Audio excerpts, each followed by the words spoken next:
here, Cynthia and I believe and we practice that it's okay and it's good to want a healthy relationship. I know that's crazy. If you Google anything or you're on YouTube, it's relationship is terrible. It's all this. Well, I don't think so. We don't think so. We believe that relationship is a good thing. And we've seen over the years that a change of heart can heal a marriage in an instant. And also, it cannot heal. It can also not heal in an instant. But sometimes a change of heart comes from a different place than you'd expect. And so I want to talk about that today. Cynthia and I are going to talk about that today here. And I have some research to present to you, as I always do, and our own unique perspective by the end of the call. All right, so I know this is against your better advice, but I've been dating. Uh-oh. Oh, here we go. I was dating this girl before I got divorced, after my wife dumped me. It was 6 months after, and we've been dating for now 18 months or whatever. It's great. We see each other every other weekend. She lives about 100, I don't know, 90 minutes away, let's call it. And it's great. Everything was going good, and so we were on a trip, and at the end of it was just hard. It wasn't a great week. It wasn't a great week of vacation. It was just rough. The conditions and everything just didn't work out that great. And on my way back, she's like, "Are we all right?" And I'm, "No, I don't think so." And I ended up breaking up with her in the airport, which it was a bummer, but I just didn't had no feelings. It felt like I wasn't feeling anything, and so I just broke up with her. And then after a while, I got home and we were talking, and she's, "Where do I want to go with this?" I'm, "Well, if you understand that I am not interested in getting married anytime soon, then we can continue." So I personally had a little bit of a change of heart on the thing.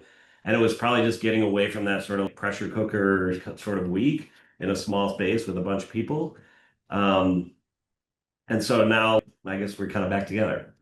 Um, so it feels a little bit okay. Well, but did I go back on what I said I was going to do? Yeah, but also it's okay. Well, if it's kind of a relationship with not that many strings attached, it's fun. I mean, I still enjoy being with her, and the sex is great, and all the things that go along with it are super nice. So I don't know. It's just sort of a I don't know. I guess the part that's confusing or the question that I have is I spent all this emotional sort of time and energy on my marriage, and it feels like I don't have that much left to give or to leave out there in the world.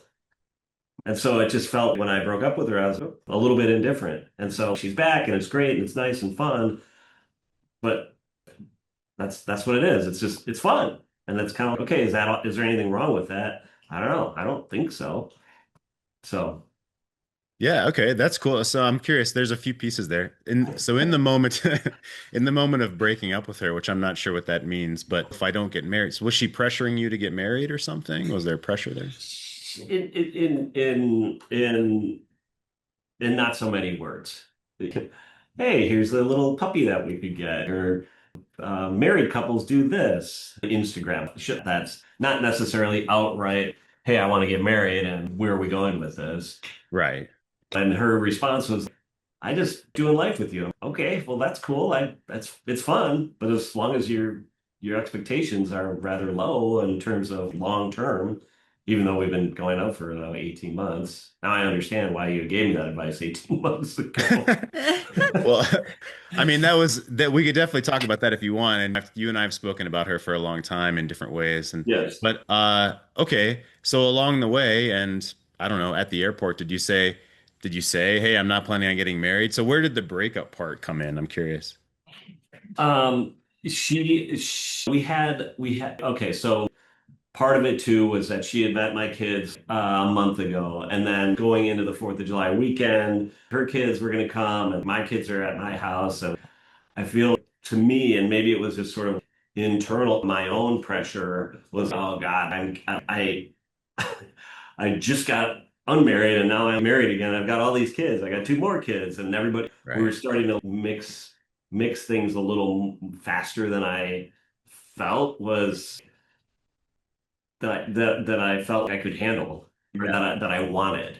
Right. Right. And so she had prompted me. She's, "Are we okay?" And I'm, "Well, I don't know." And then it sort of spiraled from there. And it's okay, well, I can't do this anymore because I don't want to lead you on. You're not. I understand where you're at, but I enjoyed being with you, and it seemed you did up until 5 minutes ago. And she's right. We were making plans to do fun stuff over the rest of the summer, and then I was just see ya. So just trying to sort out why I did that and where things are going. And it's kind of if she said I can't do this anymore today, I'd be okay, well that's cool. I enjoyed every minute of it. Which is kind of like I gave that up for a few minutes because it's fun. It's I having someone to do stuff with and Right. Yeah. So it's when men become newly single, and you and I talked about this a lot. We yeah, we want to feel experience in the world. I've been there. We talked about this. We want to feel new experience in the world, and we don't want to be in marriage again. We don't want to be trapped again. We don't want the betrayal on both sides. We don't want the demands. We want to feel free, but we also want to experience women and have fun and adventure with a woman and sexuality with a woman. That's all great. And so we're hacking our way through the jungle in this new path of being single again and dating, and maybe you're dating multiple women, and a lot of guys are, especially when you're brand new divorced, right? And then all of a sudden, there's all these kids. She's wanting family around. She wants it. I just talked to the guy about this yesterday. Hey, let's meet my parents. We could go to Florida and do this big thing with my parents. Whoa, we've been dating for some number of months. That's not something I want to do. And you started to feel like you were drowning, it sounds. You got in over your head with the kids and the family and all that. And what I'm hearing is you maybe didn't know what to say.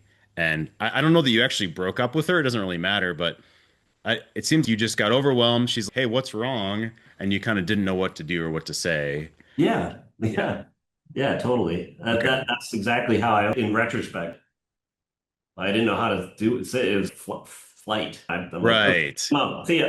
I can't do this anymore.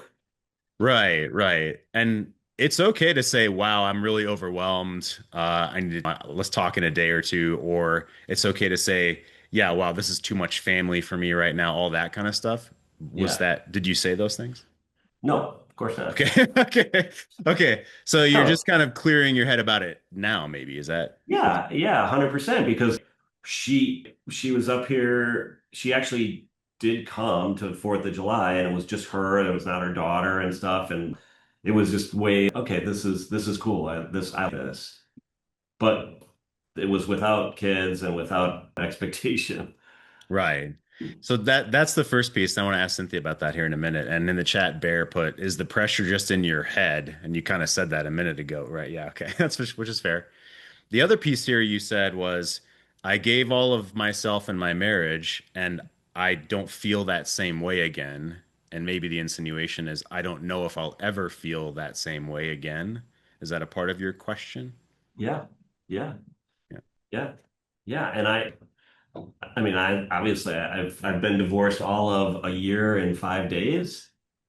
So obviously you felt that way again. And so, but I think I'm 10 years older than you are. And I also talk to people where it's, oh yeah, I'm getting married. I'm sucker. Yeah. Okay, so a couple things because guys ask me this and I haven't talked about it for a while. So I'm 46. We got together about 10 years ago, started dating. She moved in about 9 months after we started dating, but we had known each other before that professionally. Okay. I proposed to her 6 years ago, and we just got married a year and a half ago.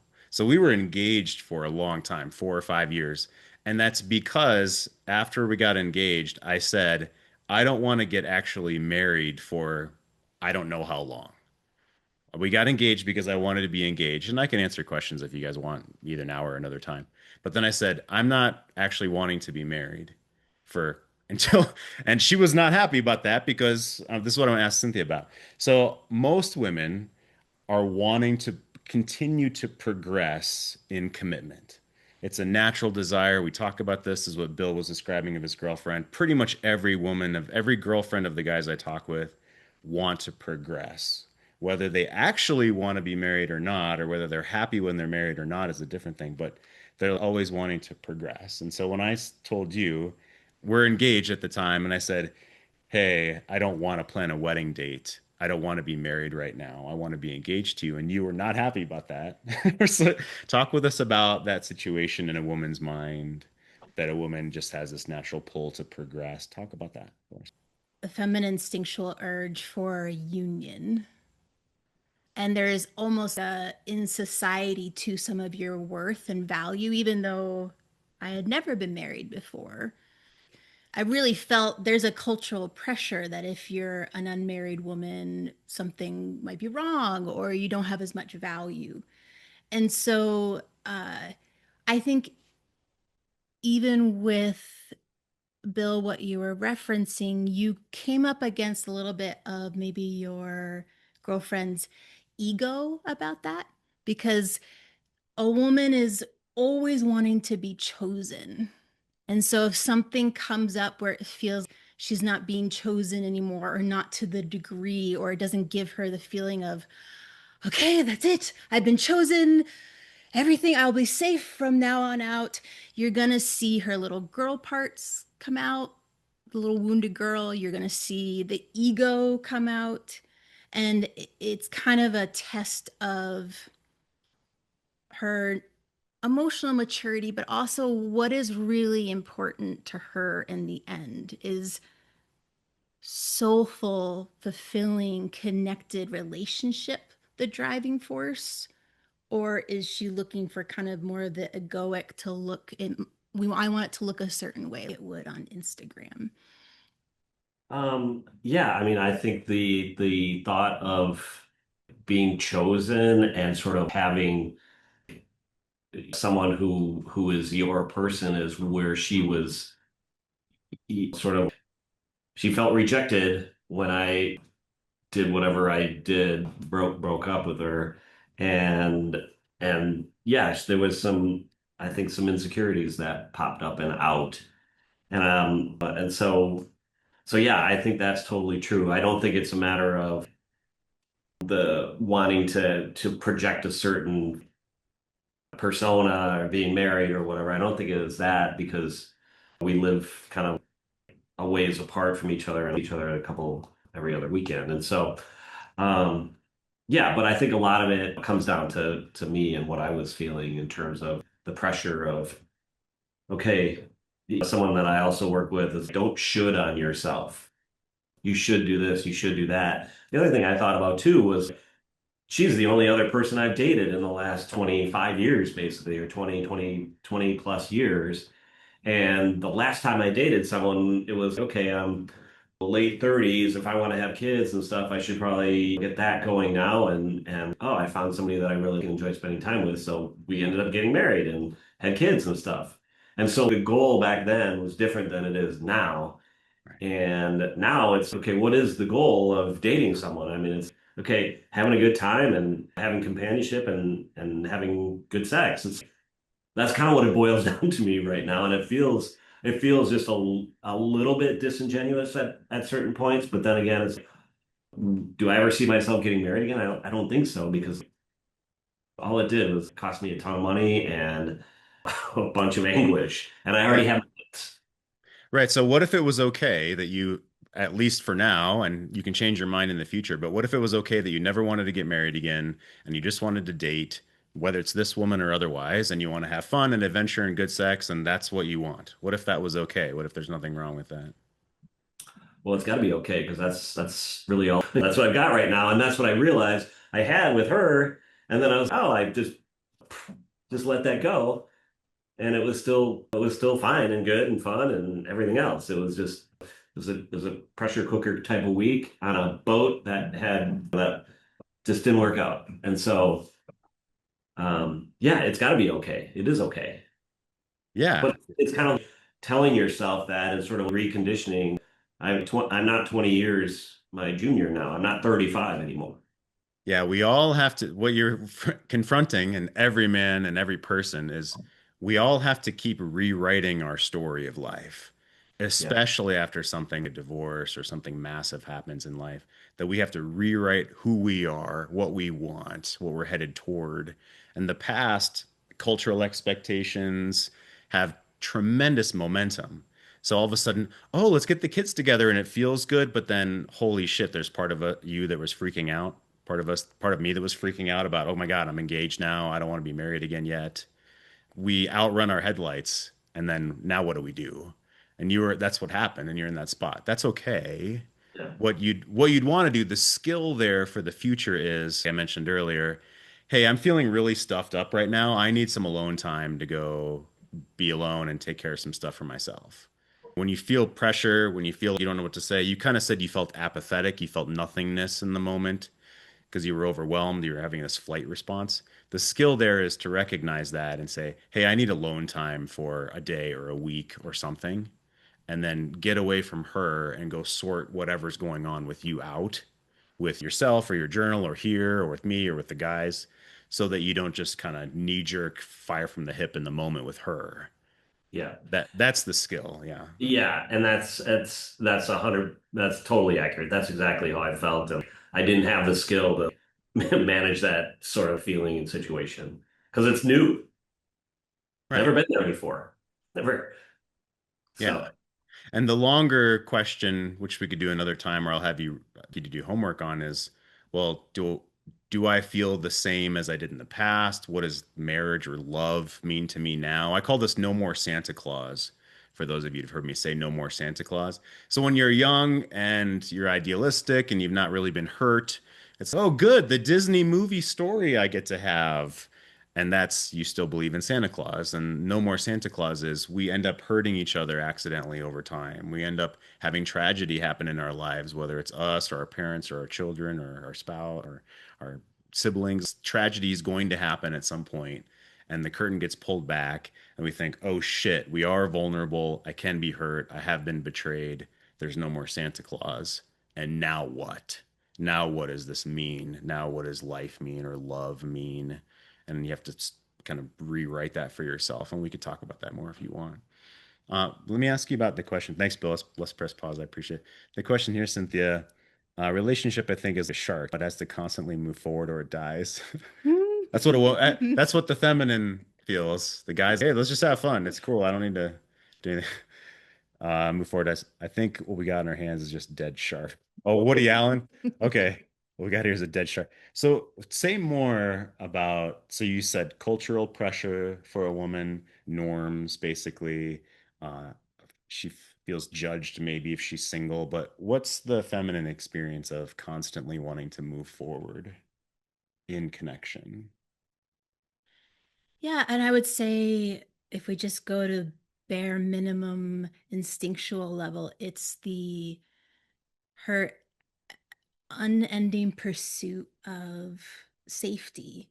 Uh, and so right now it's packaged for her in relationship and an idea that you go through these stages, there's a certain level of togetherness, there's partnership around kids, and there's a really instinctual drive for her toward that.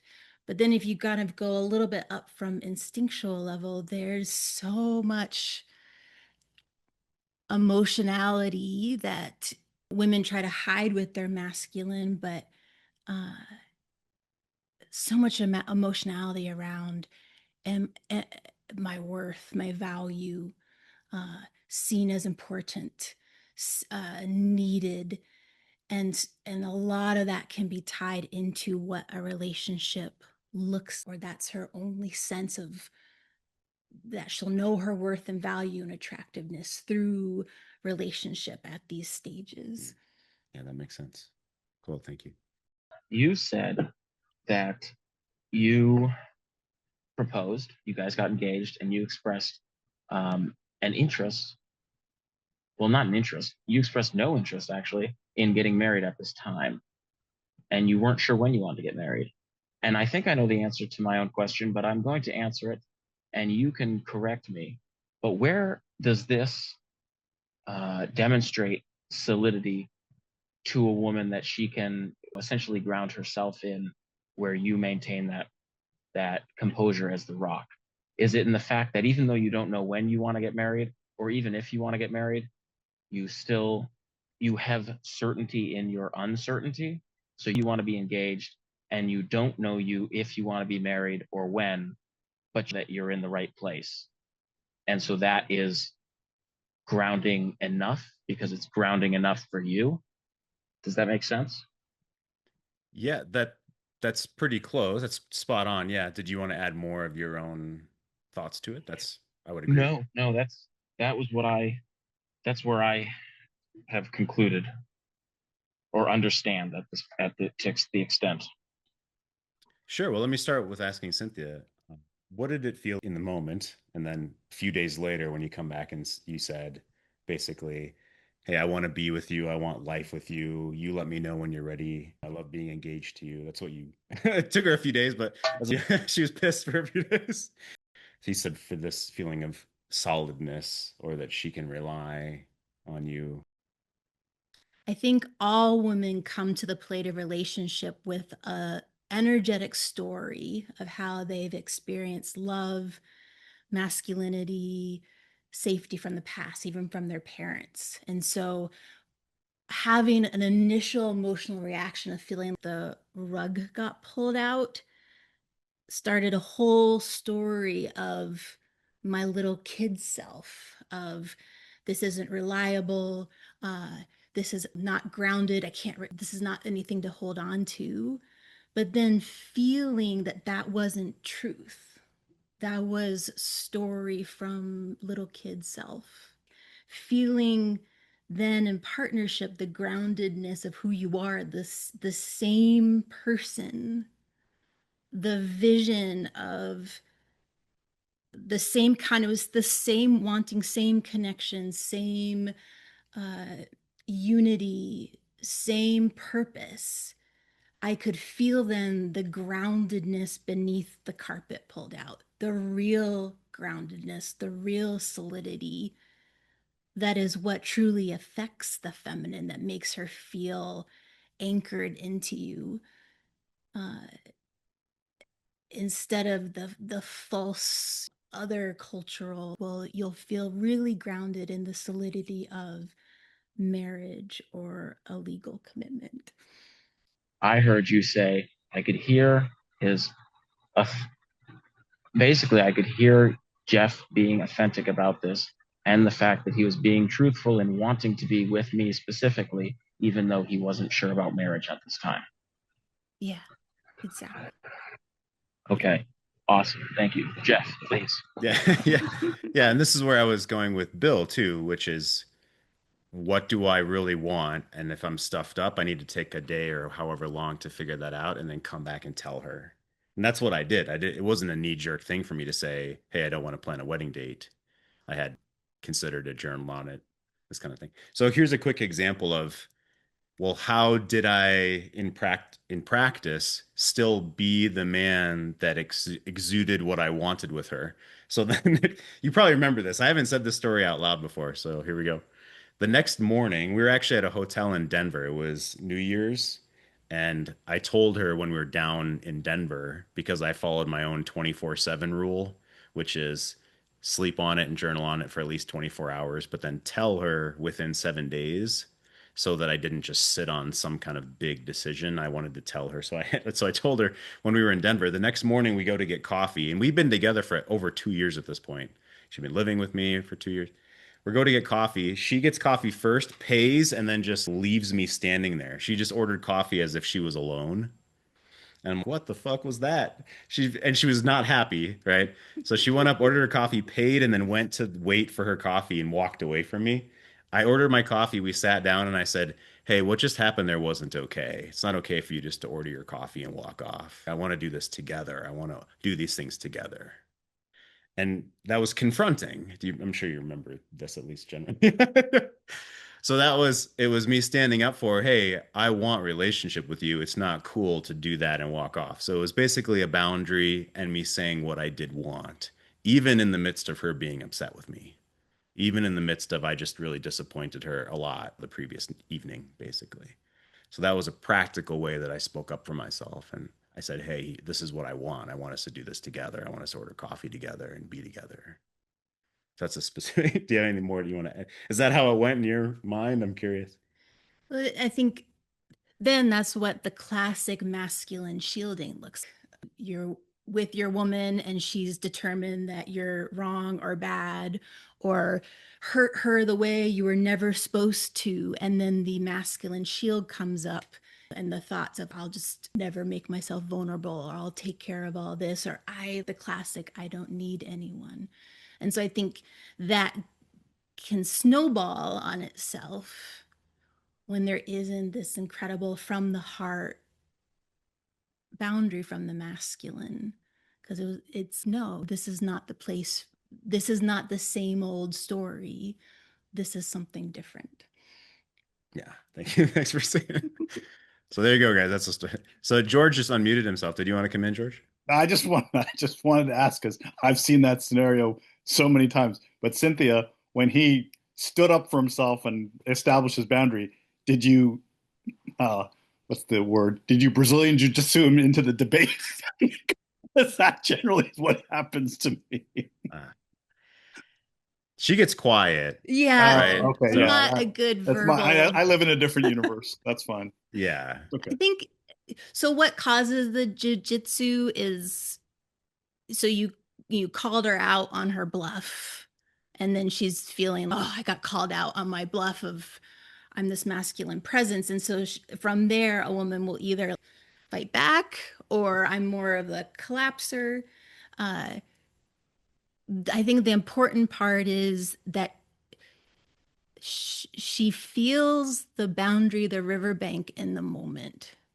And that's, for me, that stopped a poor, unhelpful, disconnecting behavior in its tracks.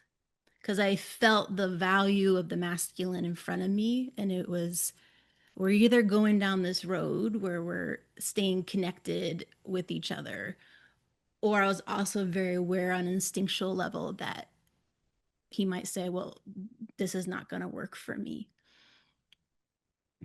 So that's the why, right? And so your challenge, Georgia, or guys, where she does more of a fight instead of a closure, is to not be pulled into the debate, not be pulled into stacking, not be to be conflated with some kind of intellectualizing. That's your big. Yeah. How's that going, by the way? Good to see you. It's going very well actually right now. I don't have any rhyme or reason to it, but Sure. I saw you emailed. I haven't had a chance to read it yeah, it's today, fun. so Yeah. I'll read it later today. But it's good to see you, man. Yeah, I think I'm getting better and better at just shutting up and keeping myself quiet, and that's having a good effect. That's good. I have a smile on your face. I appreciate it. Good to see you. Yeah, Jeff, please come on in. Hey, thanks, guys.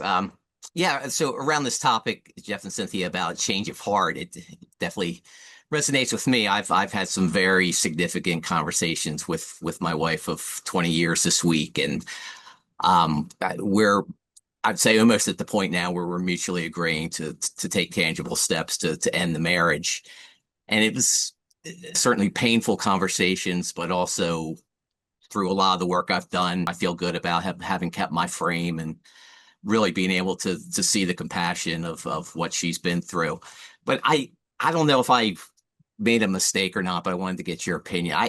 I told her, make a promise to me that if somewhere down the road that you do have a change of heart, I use that exact phrase, please be vulnerable enough with me that you would at least express that. And to me, that's important because my wife is very much on the stubborn side, very avoidant. And I could just see a situation where she would just suffer in silence. She has for many years if she were to experience a change of heart. But I guess the question I'm posing is, not that I would expect that to happen, but what would that look like? What does it look when a woman has softened and perhaps torn down some of the walls and perhaps given you a slight opening into it? That's a really great question. So that's a segue into what I wanted to ask Cynthia about and a little more depth into this conversation. So let's press pause for a second. I'll ask Cynthia about this. That's a great question. So Cynthia, we of course teach the 3 levels of relationship, right? 1 is more instinctual. Level 2 is more verbal. You would with a therapist. Let's talk about this. It's all intellectual. And level 3 is more of the deep connection that we want to grow together. beyond just ourselves. And so Jeff's question here is, what does it look like if she has a change of heart, at least in a moment? And that's what I wanted to ask you about today. So talk briefly about, what does it look when she, oh shit, I want to have safety, level one, I'm in fear, versus, oh, we're having a intellectual verbal conversation, level two, where she thinks in a way of openness. And then level three, a true change of heart where she wants to grow something together. How are those different, and what might a man see, or what would he see her do or say in those three levels? Yeah, even starting backwards at level three, when there's something that shifts in a woman's body when she has a change of heart. So, whatever her bristling mechanism is or her tightening mechanism, uh, it's a softening around that, as if she's not trying to push her porcupine quills into the situation. There's a opening of her shoulder. There's even an opening in the energy of her face. And that's uh her physically making herself, she's willing to be vulnerable to the love that she has for you. She's willing to take your energy into her. And that's very different from the level one. If we're talking about she had a change of heart because there's some instinctual fear around that, you'll still see a pretty tight body and some bristling, uh, but she's kind of working at ground level, maybe asking you questions about health insurance or the house. Uh, she might be more verbal, but it's trying to get you on the same playing field as her, the same plate of, even though she's really tight and closed off, she wants some reassurance that whatever safety you're providing is not going to go anywhere. And that's not necessarily a bad thing. It's just kind of a starting. It's a to be open to you physically and open to the vulnerability of love with you. That's a lot of bravery for the feminine to have. So it's okay for her to start still tight. And then level two, uh, you might see her, hear her start to try to have different conversations with you, especially even opening more to share with you her experience, or even uh, trying to investigate your experience more, because she really wants to understand what you're thinking and feeling. Because even though we would say we don't want the masculine to become feminine to meet her, a woman's drive is to, if I know what you're thinking and feeling, then I can calm the anxiety I carry in myself. And even that, and it said it is a softer place than boarded all up masculine shield. I don't care what you're thinking. I'm going to be my own universe over here and impenetrable. Yeah, that was awesome. Jeff, is that what you were asking? Do you have a follow up from there? Yeah. Unmute yourself. Go ahead. Yeah, exactly as you described for the level one. I mean, so much of her little bits of vulnerability is around financial security and just her being obviously worried about the future, but very little vis visual or verbal venturing into a level or two or level three. She's certainly not there. Yeah, not right now. And we'll, of course, see how things progress, right? And this is something you and I are working on right now, and it's brand new what you're talking about. Yeah. Yeah. Awesome. Thanks for asking, Jeff. Yeah, there's an idea of, once we let go, whether it's because she says the word divorce, or we've put work into ourselves for 6 months, 12 months, 18 months, and we come to a place of settledness that we let go, right? Edward Norton from Fight Club. It's this idea of stop trying to control everything. There's a Psychology Today article. I'll actually read the second one for sake of time, just this one snippet here. If the desire to stay married is based on moving towards a goal, for example, I want to raise my children in one house with two parents, or I want to work on my anger issues and be a better spouse and parent, the person is more likely to stay married. On the other hand, when people explain that they're staying in the marriage to avoid pain or fear, I'm staying because I'm afraid of not seeing my children every day, or I don't know how I'd make ends meet without my spouse, or no one will ever love me like this again. This indicates that the marriage doesn't have much healthy glue, and such marriages aren't as to endure. So, of course, what we talk about too is what's the higher purpose? What's the spiritual purpose, so to speak? What's beyond just us as individuals of why we're in marriage, which is a topic for another time about why would I want to be married again or what does falling in love again mean? It's more intentional, let's say, than it was when I was young, certainly. And a couple of final things before we wrap up today. This is from Steve Horseman's book, Straight Talk Tools. Why couldn't I have done this with my wife? This is in the middle of a story of a man who had just got divorced. Most men I know, including me, Steve wrote, who reached this point after divorce. We ask ourselves, why couldn't we achieve this kind of connection with our wife? The best answer I can give is because we were not yet the type of man who achieves that kind of stuff with women, as in the skills we teach here, as in how to speak, how to grow the skills that we're talking about here today in every one of these calls. He wrote, I wasn't ready, and the man from the story, Paul, wasn't ready either. Developing personal confidence and clarity takes work. Choosing to look inward and discover your own value, self expectations, and boundaries takes balls. Sometimes in marriage, we lack the motivation, ambition, or courage to develop our masculine operating principles and boldly live in ways which honor them. And I'll stop for the sake of time. No matter what outcome occurs, you can't avoid doing the work. And if you're doing the work for the right reasons, it will be the outcome that's supposed to happen. So the right reasons are for yourself. Where is value for myself? Who am I? What do I want? If I'm feeling overwhelmed by my girlfriend's desire to have our families meet, do I know that? Am I aware of that? Am I speaking up about that, right? All right, I have one more teaching moment here in a second. If you're watching this on YouTube, hit subscribe, right? Hit thumbs up, guys. And if you want to see our stuff, if you want to be invited to these calls here on Tuesdays are free. Go to greatmenmovemountains.com/new subscriber and punch in your email address. And also, if you want to work directly with me or me and Cynthia, we have a video training course, or we work one-on-one with lots of guys. So reach out to us. Post your questions in the comments below. Also go up to our video details. We have a link there for our at-home video course. This is all about knowing what to do to turn your marriage around quickly. A man recently told me he was learning ABC, and I created a different ABC today. A of acceptance. What can I really control? Accepting that we can't control how she feels right now.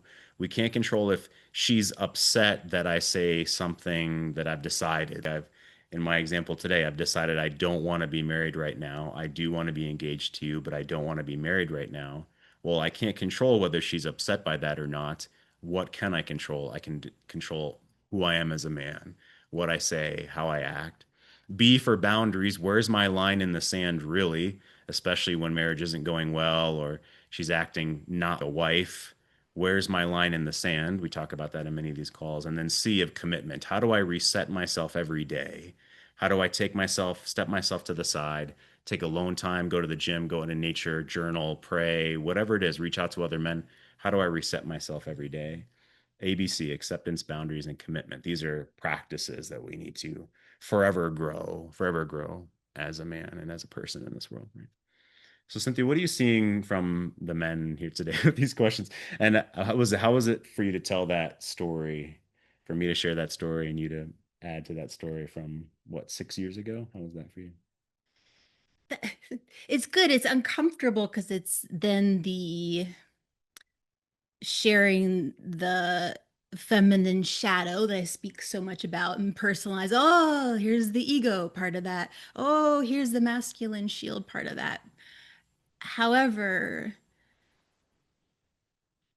it's amazing to share what the effect men you have on women and our foibles and our shadow and the stability of you and the vision of you and the heart of you, which is what we're seeking so much and is the truly the healing force that gets kind of lost underneath a lot of other expectations.